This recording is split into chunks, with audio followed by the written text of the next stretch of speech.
जय जय राम। जय राम।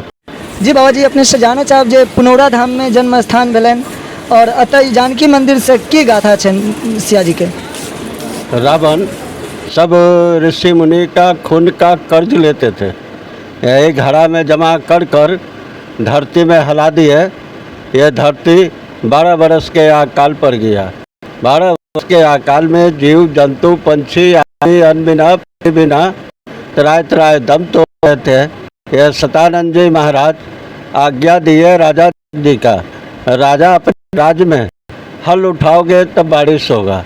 यही राजा अपने राज्य में हल उठाए, घड़ा में ठोकर लगा, माता जानकी प्रकट हुए, बारिश हुआ, ले लिया तालाब हुआ। हर के नोक के सीत कहल जाए छे। नारद भगवान इसका नाम सीता रखे और सीतामढ़ी घोषित हुए। इधर लिखा हुआ है। यानी कि नारद भगवान इनका नाम सीता रखे।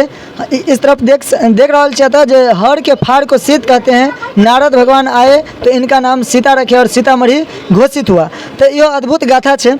और ये इस माता जानकी जी का जन्मभूमि के देखने के लिए पूरे भारत के आदमी आते हैं और दर्शन करते हुए अपना अपना भगवान को आशीर्वाद लेते हैं, जाते रहते हैं, आते रहते हैं, पूरे देश के आदमी आते हैं।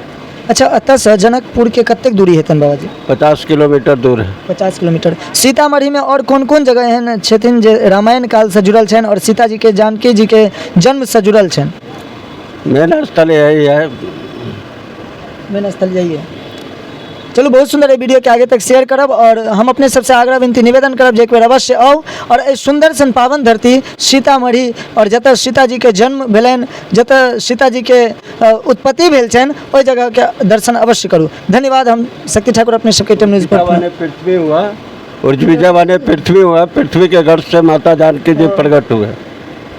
पृथ्वी के गर्भ से माता जानकी जी प्रकट हुए। धन्यवाद।